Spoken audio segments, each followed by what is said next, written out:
Aló, señorita Teresa. Aló, Profesor, buenas tardes. buenas tardes. ¿Puede poner su... Uy, ¿qué pasó?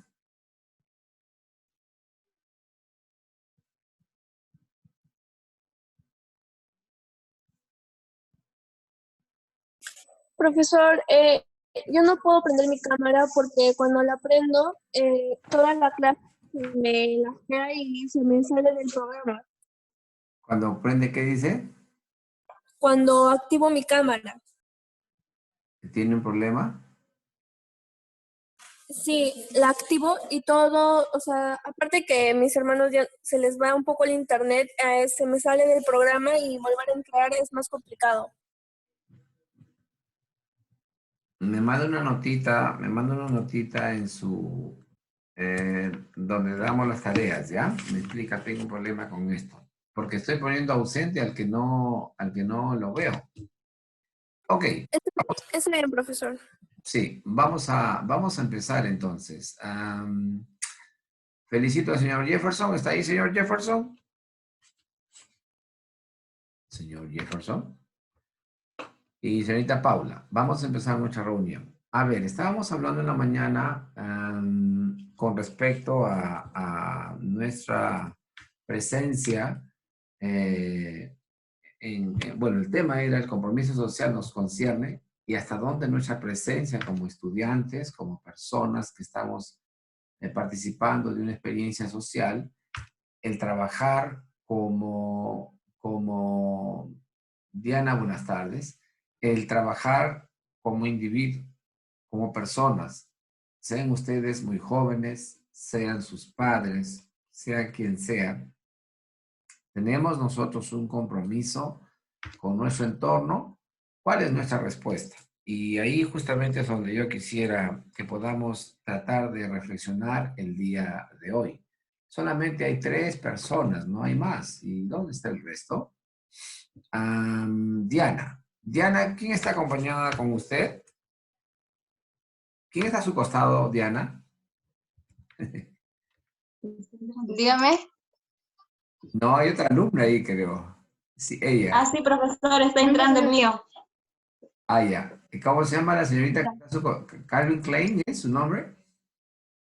Yamile. Diana Alvarado, es su compañera. Diana, ¿cómo se llama su compañera que está al costado? Yamile Guamán Cuyambe. Ah, ya, ya. Muy bien, Yamile. A ver, vamos. Mire, la idea concreta es esta. Nosotros vamos a reflexionar hoy día en lo que hemos estado considerando temprano.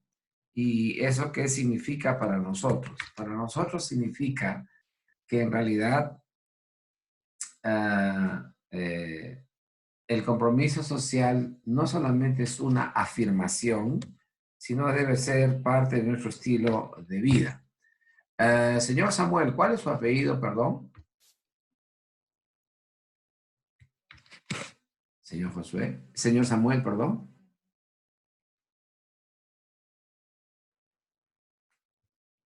Eh, Alba es mi apellido. ¿Samuel qué? Alba. Alba. Muchas gracias, señor Samuel Alba. Ya. Bien. A ver, Aarón López es, ¿no? Sí, ok. Bien. Entonces, mire, en realidad nosotros vamos a tratar de reflexionar hoy día en un tema que nos incumbe, sí. No sé, con respecto a la política, cada uno de ustedes, cuál será su opinión, cuál será la opinión que usted tenga, pero nosotros necesitamos tener una posición al respecto. Recuerda, nuestro documento hablaba un legado evangélico y el compromiso social, ¿recuerda? Sí, bien. Segundo, hablaba también ya de ese compromiso, pero que luego es dejado de lado. Entonces la pregunta es, ¿qué pasó? ¿Por qué hay una situación opuesta al abandono del compromiso social? Y hay varias razones que el autor plantea. Y las razones son, el autor menciona varias razones, pero el impactante y fuerte es que, como dije hace un momento, las guerras mundiales impactaron mucho, pero el liberalismo teológico en realidad ha tenido en todo esto. Señor Diego. Clase. ¿Está bien? Sí, sí. Dice que los niños lo van a poner como telo. A ver, guardamos silencio, por favor, porque si no se hace mucho desorden y no escucho a los chicos. 3, 6, 8. Solamente 8. Eran 10, ya se fueron. ¿Quién se acaba de ir? Ah, el señor Samuel, ahí está. Muy bien. 3, 6, 10. Hay uno que se ha ido. No sé quién es el que se ha ido. Jefferson. No, ahí está el señor Jefferson. Bien. A ver. Mire. El liberalismo lógico.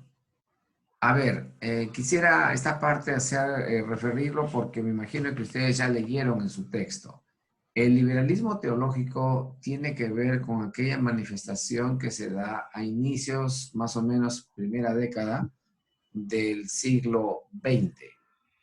Tiene su presencia en el siglo XIX, sí, pero con mucha fuerza en el siglo XX. ¿Recuerdan ustedes de Albert Einstein? Ya.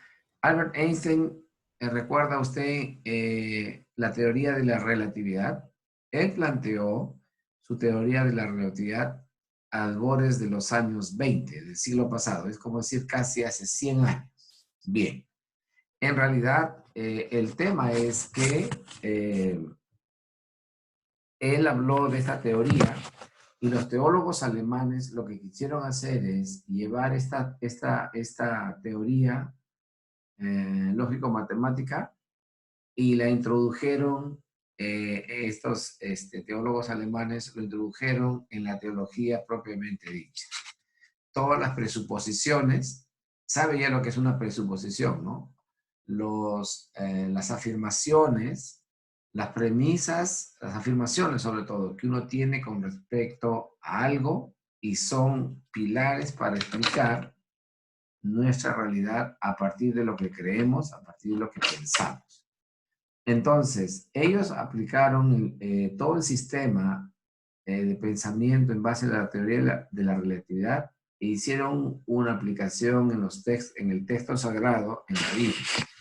Y lo que pasó ahí fue que en realidad ellos comenzaron por la alta crítica, o la crítica textual así conocida, a aplicar ese sistema por las teorías documentarias en los libros de la Biblia. Y hay toda una serie de información y datos de la crítica textual que examina todos los documentos que sostienen a la Biblia como tal. Están los manuscritos antes de Cristo, es decir, los manuscritos de los judíos, los masoretas. Están los manuscritos del siglo I, del siglo II, del siglo III. Todo lo que usted ve en esa Biblia no es invención de las personas, sino que eso tiene toda una serie de antecedentes de escritos, documentos. Entonces ellos comenzaron a aplicar ese criterio en la crítica textual y prácticamente la Biblia, que tenía un volumen de 900, casi 1000 páginas, solamente se quedaron 17. Y la pregunta es ¿por qué? Porque realmente las presuposiciones que planteaba la teoría de la relatividad con su aparato crítico comenzaron a hacer todo un trabajo muy particular en la Biblia y comenzaron a dudar realmente de que la Biblia era la palabra de Dios. ¿Me está escuchando lo que le estoy diciendo, señorita Yamile? Entonces, si yo cojo un libro que se llama Santa Biblia y lo comienzo a leer y alguien me dice, oye, lo que lees, ¿tú crees que ese tiene respaldo real de que fue escrito en la antigüedad? No, olvídate, nada que ver. Eso comenzó a afectar al pensamiento teológico de los años 20, de los años 30 del siglo pasado, es decir, casi hace 100 años. ¿Han escuchado hablar de las cuevas del Qumran, el Mar Muerto? ¿Han escuchado hablar de eso? Asia Menor, Mar Muerto. Ya, ¿dónde está Israel y todo este lugar? En el Mar Muerto, precisamente, en el año 1948, se encuentran unas cuevas en este lugar del Qumran. Y es como una veintena de cuevas. Y resulta que un pastor que estaba buscando a su ovejita. Este animalito no sabemos por dónde habría ido y él por curiosidad le llama la atención unas cuevas. Obviamente recuperó a su ovejita, pero siguió buscando y le llamó la atención. Total, llegó a unas cuevas donde comenzó a ver rollos, papiros, placas, planchas, una serie de cosas que él se impactó y dijo, ¿qué es esto? Él obviamente no sabía lo que estaba hablando, pero él baja y comunica de esto a gente entendida. Para sintetizar, porque este es todo un estudio largo, ¿ya? Entonces, lo que se puede decir aquí concretamente es que el estudio de las cuevas del Qumran, son las evidencias arqueológicas, las evidencias de manuscritos del Antiguo Testamento y que demuestran que todo el respaldo de la Biblia, que comenzó a ser cuestionada en los años 20, en los años 30, verdaderamente fue una evidencia contundente que el libro, por ejemplo, de Isaías, que se cuestionaba mucho al libro de Isaías, y se hablaba que era una compilación de escritos antiguos, y eran 3 autores, y no sé qué, y no sé cuánto, y todo lo demás, se ve que ahí están estos documentos. Estos documentos fueron guardados en el siglo IV antes de Cristo. Pero estos documentos se encuentran en el año 1948 después de Cristo. A ver, sumamos. 1948 más 400, 1898. O sea, casi 1500 años antes fueron escondidos y guardados para que en estas invasiones griegas y bárbaras, todas las cosas que había en esas épocas, no sufrieran ellos ningún estrago. Entonces, cuidadosa y sigilosamente, en esta investigación, encuentran una cueva, 2 cuevas, 3 cuevas, 4 cuevas, hasta 16 cuevas han encontrado. Y todos tienen restos, evidencias de que los escritos del Antiguo Testamento, que nosotros lo tenemos hoy, y del Nuevo Testamento, tienen evidencia literaria y arqueológica. Entonces, ese liberalismo teológico que en los años 20 aplacó y desanimó a mucha gente para burlarse de su fe, que era una sarta y cucufatos porque estaban escribiendo cuentos de viejas, cuando tiene esta evidencia arqueológica y literaria, ya no se puede cuestionar porque las evidencias están ahí. Cuando uno estudia teología, uno puede ir a los campos de la crítica textual y es todo un curso, todo un estudio que demora 4 años. Yo solamente tomé 1 año, pero lo que pude tomar fue todo aquello que evidenciaba lo del antiguo y lo del nuevo. Entonces, la Biblia como documento tiene más evidencias que cualquier otro libro sobre la faz de la tierra. Entonces, pero en los años 20, como se dio esta situación del liberalismo teológico con todo el auge de Albert Einstein y todo es relativo, y la teología también es y todo es relativo, etcétera, etcétera, etcétera, etcétera, y todo lo demás, eso menoscabó a mucha gente en su fe, le hizo dudar de su fe. Y vinieron los conflictos bélicos, la despreocupación por la responsabilidad social pasó a un segundo plano porque ya venían los debates solamente en carácter académico, teológico, y la iglesia se enfrascó en esas cosas y olvidó su misión, la misión de proclamar el evangelio. Digo esto porque el autor lo menciona tangencialmente, no lo desarrolla a profundidad, solamente lo refiere. Y él dice que ese es el legajo evangélico de la responsabilidad social, de la acción social en pro del prójimo, fue abandonado por estas situaciones que ocurren en primer lugar de carácter científico, de carácter político bélico, y definitivamente la iglesia comenzó a tener un desliz y se quedó en gran medida en grandes debates teológicos, y la iglesia se despreocupó de tomar un rol de ayuda, de apoyo a su prójimo. Entonces, él dice que hay una disminución, hay un abandono, hay un dejar de lado la responsabilidad social.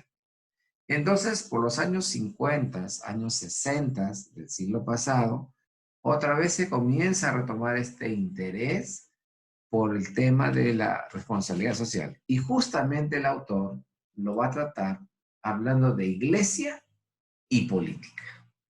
Entonces la pregunta es, ¿qué significa para nosotros este asunto de iglesia y política? Yo le dije que por favor lo leyera, que lo mirara, porque era necesario que nosotros hoy día íbamos a comentar. Y a ver, les pregunto entonces, cuando el autor plantea en su texto iglesia y política, ¿qué nos está diciendo en realidad?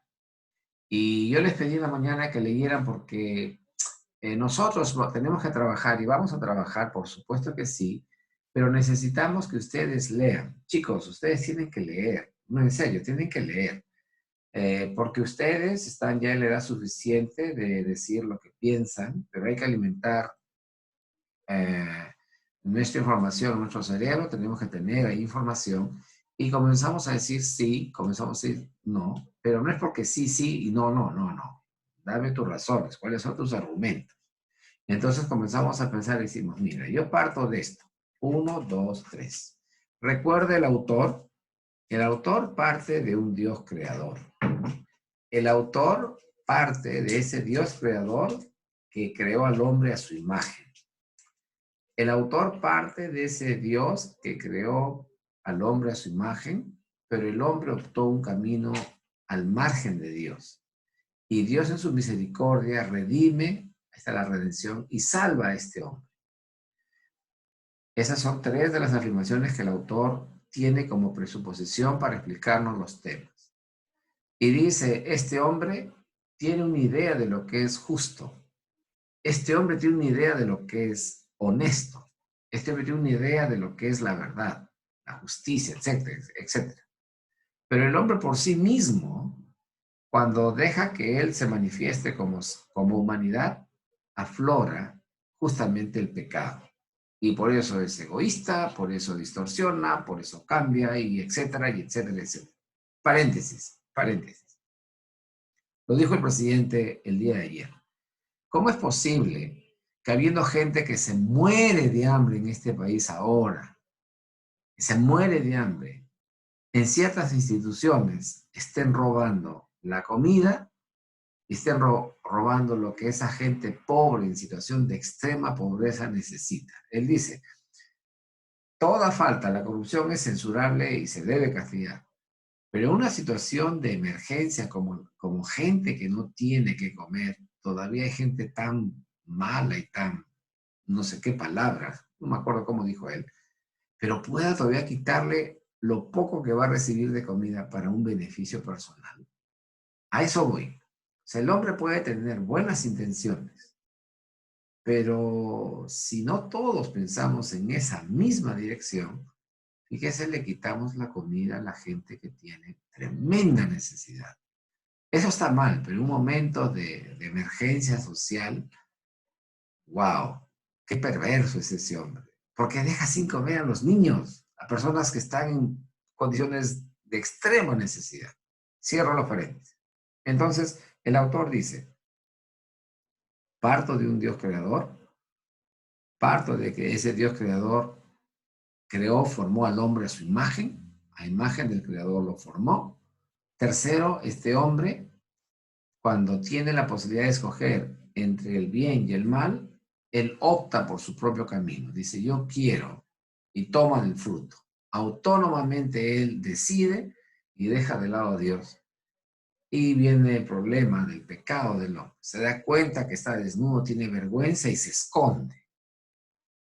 Y entonces Dios le dice, ¿y cómo sabes tú que tienes vergüenza? ¿Quién te enseñó? ¿Qué pasa? ¿Qué has hecho? Bueno, la mujer que tú me diste, ella me indujo a pecar. O sea, el hombre le echa la culpa a la mujer.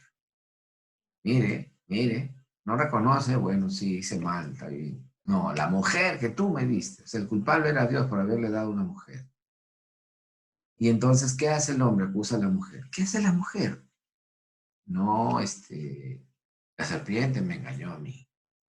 O sea, el varón le echa la culpa a la mujer y la mujer le echa la culpa a la serpiente. Pregunta, ¿la serpiente a quién le iba a echar la culpa? A la piedra, ¿no? Yo no podía echarle la culpa a nadie. Lo que quiero decir es que el autor nos muestra que en el hombre hay una situación de un problema moral. Por eso el hombre necesita ser redimido de ese problema moral, espiritual que tiene. Y él dice, cuidado, no hay tal cosa como cosas sagradas o seculares y cosas religiosas. No, lo que el hombre hace tiene un solo sentido. Y cualquier cosa que haga el hombre y que sea bueno, debe ser para alabanza del Señor. Él piensa así y dice, cuidado, no las dicotomías no bíblicas. Y lo último que el autor señala como su presuposición es decirnos, hay una respuesta a los dilemas que nosotros tenemos. Hay respuesta bíblica a los desafíos, como dice él, que hoy día tenemos. Entonces, él dice, es importante tener una cosmovisión bíblica, es importante tener una lectura, una comprensión de la palabra de Dios, y desde la palabra de Dios entenderemos cuál será nuestro rol que debemos cumplir. Y finalmente, lo que hagamos no es para que nosotros digamos, wow, somos lo máximo. No, es para que el Señor sea exaltado, o sea, el Señor sea glorificado. Como ustedes ya leyeron esto, esa es la presuposición, en iglesia y política, ¿qué es lo que vemos? Y lo pudieron revisar en la mañana cuando les he dado esta referencia. ¿Han podido leer el tema de iglesia y política? ¿Lo leyeron? Diego, Samuel, ¿leyeron? Aarón, que me está mirando de costadito. Ok, ¿pudieron? Lo estoy leyendo. Lo está leyendo en este momento. Ya. A ver, vamos en concreto. Señorita Daira, buenas tardes. Supe que tuvo dificultades por la mañana. La idea concreta es esta. ¿Qué es?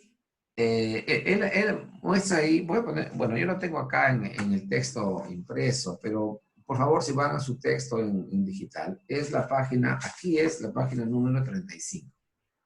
Él habla del servicio social, pero pone en paralelo la acción social.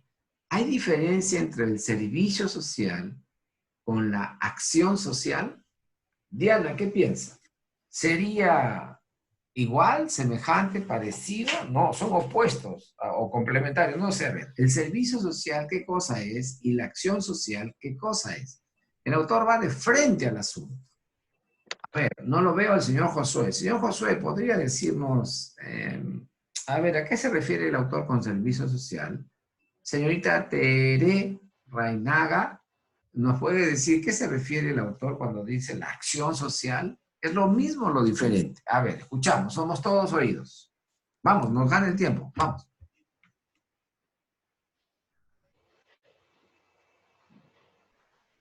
Quickly, se va el tiempo. A ver, han escuchado, les doy una pauta, una pista. Ustedes han escuchado lo siguiente. Es mejor que a una persona le demos el pescado o le enseñemos a pescar. ¿Habría diferencia? Sí, no, ¿cuál? A ver, opiniones, vamos. Sí. No sé quién contestó. Ya, vamos. Sí, sí. ¿Por qué? ¿Por qué? Señor Samuel, ¿por qué sería diferente? Una cosa es que tomó un pescado. Y otra cosa es, oye, ven, vamos. Ya, usted sabe pescar. Enseñar. Claro, Ya, a uno le estoy dando, a otro estoy enseñando. Y la diferencia entre recibir y que me enseñen algo, ¿en qué consiste esa diferencia? la diferencia sería en que si te enseñan, tú lo puedes hacer y puedes obtener más. Eso. Si te enseñan, tú lo puedes hacer después. Correcto. Entonces, si yo le enseño a una persona algo, alguna manualidad, le enseño alguna situación en particular, después él lo podrá hacer. Por eso ustedes en la escuela son enseñados en muchas cosas. Y ustedes ya en este quinto de secundaria ya están en condiciones de poder escoger y decidir lo que han de hacer en su vida. Es una decisión muy importante, por supuesto. Y cualquier cosa que puede ayudar conversando, excelente. Porque uno a veces escucha lo que mamá quiere que yo haga. Uno a veces escucha lo que papá quiere que yo haga. Pero me tengo que escuchar a mí mismo, pues yo. Ok, ellos tendrán una idea, gracias. ¿Tú qué piensas, mamá? Estoy pensando hacer esto. Mira que no sé qué, no sé cuánto, no va con tu temperamento, no va con tu carácter, porque tú bla, bla, bla, bla, bla, bla, bla, bla. Gracias, mamá. No, no estoy de acuerdo con nada que ver. Y después de 2 meses digo, oye, verdad, sí, mi mamá me conoce, sabe cómo soy. Ok. Y vamos madurando y procesando la información y todo eso. Ok, entonces la idea es, como le dije al señor Samuel, ¿qué diferencia hay entre darle un pescado y enseñarle a pescar? Que la persona que es enseñada a pescar, después él lo puede hacer por sí mismo. Entonces, el servicio social y la acción social, más o menos por ahí van. ¿Alguien me podría decir dónde está la diferencia? Diana, levantó su mano. Vamos, Diana. Diana Alvarado. Ah, pensé que había levantado su mano. Sorry. Ya, a ver, pero quiero opinar. ¿Alguien quiere opinar?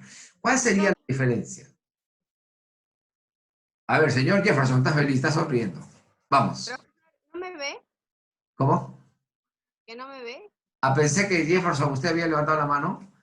A ver, un intento. Y luego le doy dar paso. Ya, a ver, Jefferson, vamos. Pensé que había hecho. Vamos, Jefferson.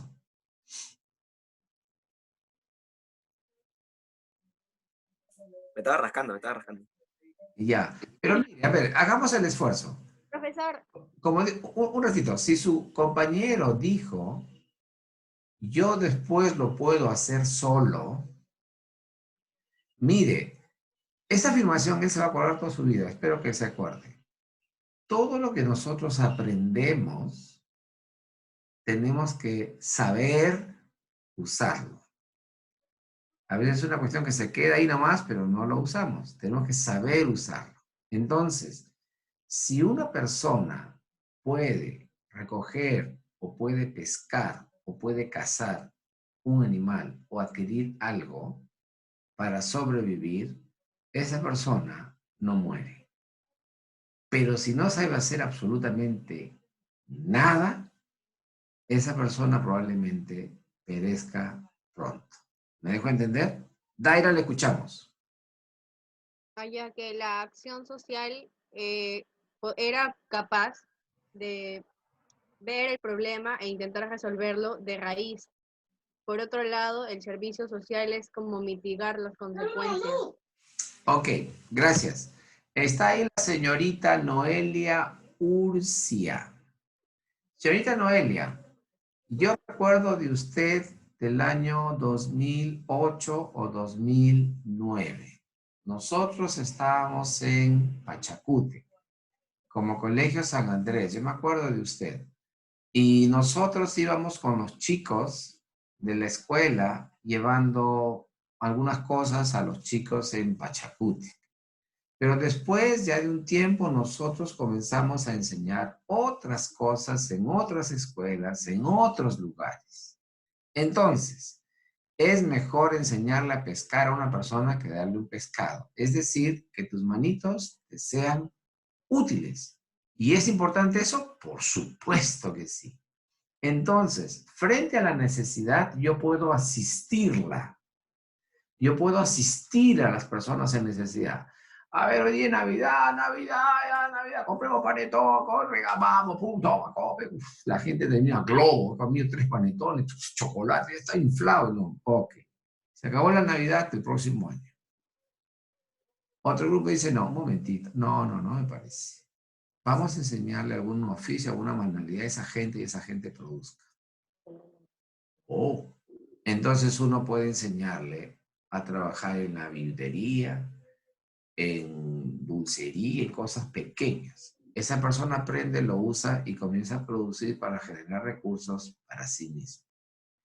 Entonces, el servicio social y la acción social son análogas en el sentido de que se tratan con la humanidad, tratan con la sociedad, pero una de ellas solamente asiste para suplir la necesidad. La otra trabaja para desaparecer esa necesidad o para que esa necesidad sea atendida.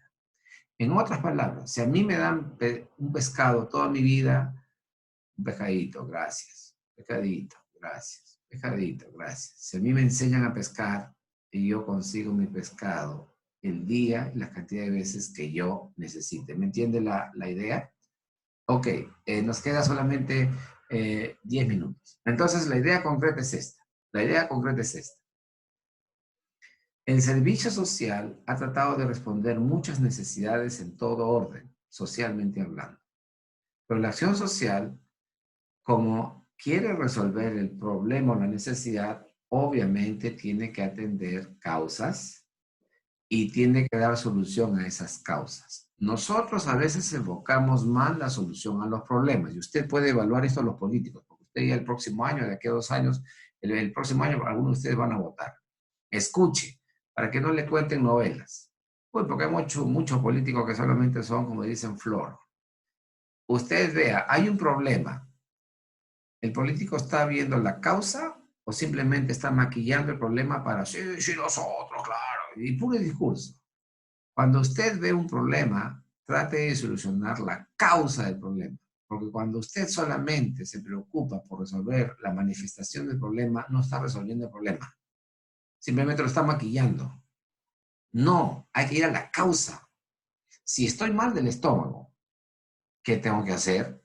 No sé, pues, un laxante, un examen. Oye, ¿qué has comido? Uy, sí, pues, ok, me dejo entender. Entonces, frente a una problemática social, nos queda pocos minutos, frente a una problemática social, lo que debemos hacer es ir a la causa, a lo que origina ese problema. Por ejemplo, en la educación. Estamos en una situación muy delicada hoy día, muy difícil a nivel mundo. Pero qué bueno que el presidente de la República, que nadie lo eligió él, pero porque él era vicepresidente, pero bueno, está ahora gobernando la nación. Él tiene en claro que hay que poner esas tablets en la zona urbana, la zona rural, para responder y acortar la brecha que hay entre una educación de primer nivel y una educación de un nivel menor. Esa es la intención. Vamos, Blue. Segundo,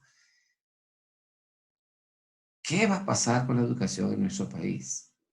¿Puede subir mejor su nivel? Puede subir.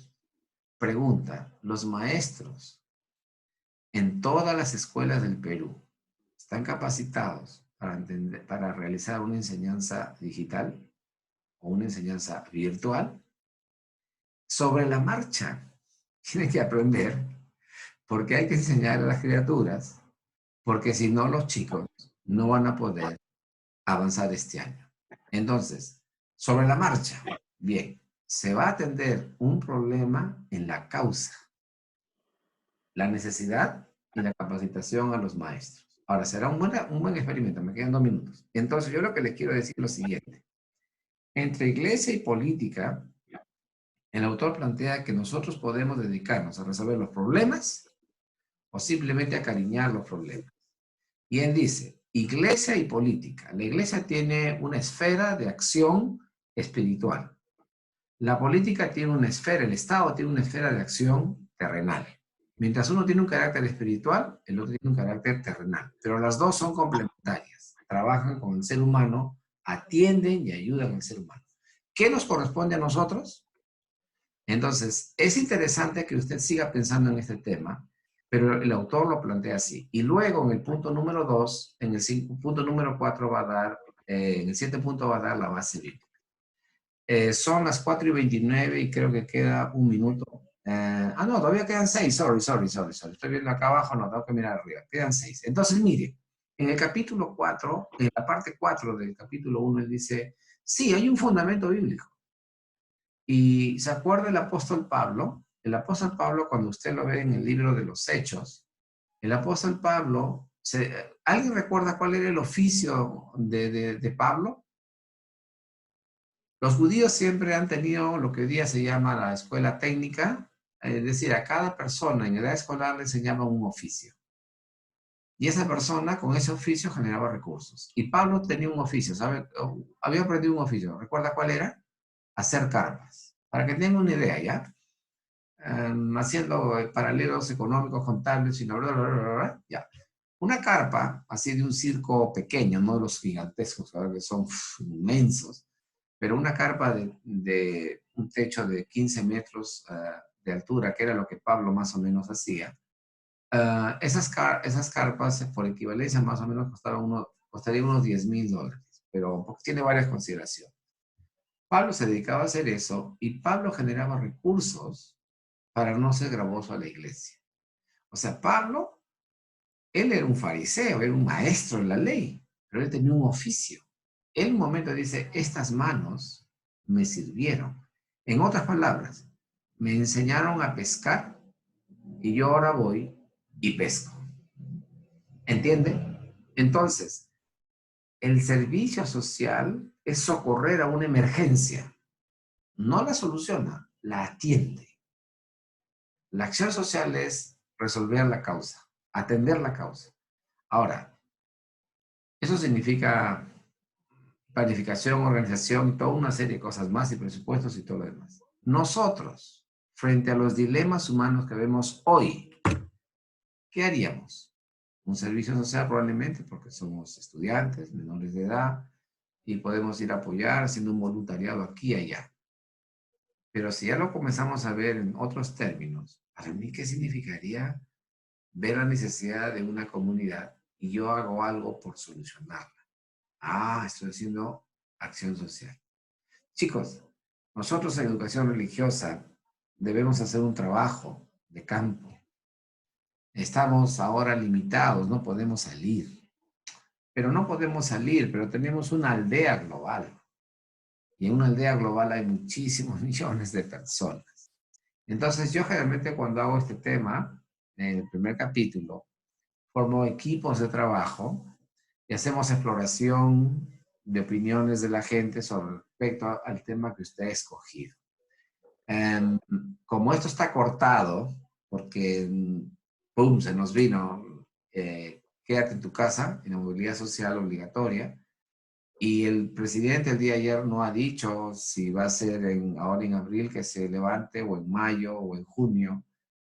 Pensamos que esto puede tomar más tiempo. Entonces, ¿qué vamos a hacer? Vamos a cambiar un poco el trabajo. O sea, vamos a formar grupos de trabajo entre ustedes y van a hacer encuestas ustedes, y van a hacer entrevistas ustedes, y van a diagnosticar ustedes varias cosas. Porque tenemos que aprender metodología de la investigación, ¿recuerda? Entonces, la idea es que vaya pensando, por favor. Estos 4 temas que vamos a desarrollar de la unidad 1 nos permite ir pensando, a ver, ¿dónde me proyecto yo? Por ejemplo, si alguien tiene interés en medicina, no sé cuántos médicos o médicas habrán aquí, no lo sé. 1, 2, 3, no lo sé. A ver, pensemos en un tema de naturaleza. ¿Qué podemos hacer? Ya, voluntariado para ir a apoyar a la gente que está infectada con el coronavirus. Un momentito. Son menores de edad, alto. Un momento. Imposible. ¿Qué otro tipo de cosas? O estamos pensando, no sé, a mí me gustaría estudiar ingeniería industrial, estoy viendo el sistema productivo y cómo hacemos con gente que no tiene recursos. Ok, ¿cómo generamos recursos a alguien que no tiene recursos? Oh, maravilloso. A ver, ¿qué hacemos? Y eso hemos hecho antes. Yo recuerdo esto, hemos hecho antes en muchos grupos que nosotros vamos a visitar. Le doy la idea en bruto, así la idea en bruto le doy.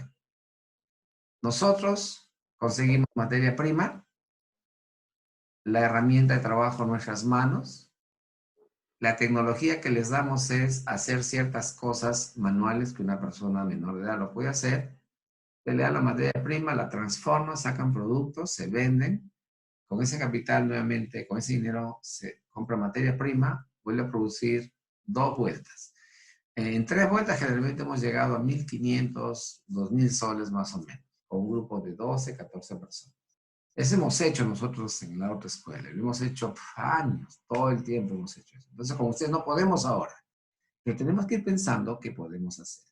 Le dejo ese bichito para que siga pensando. El viernes nos vemos otra vez. Por favor, le voy a pedir que termine de leer el libro, haga su resumen, haga su síntesis y ya vaya haciendo su mapa conceptual del capítulo número 1. El viernes cerramos este tema, por favor le voy a pedir que lean para Capítulo. el capítulo 1, ¿sí? Ay. Ya, voy a ponerlo en el modo. Sí, porque todavía falta redondear otros temas más de la visión bíblica sobre la acción social, ¿sí? Ha sido un gusto, el tiempo nos ganó, muy rápido pasó, pero muchas gracias y qué bueno que estén presentes y participen.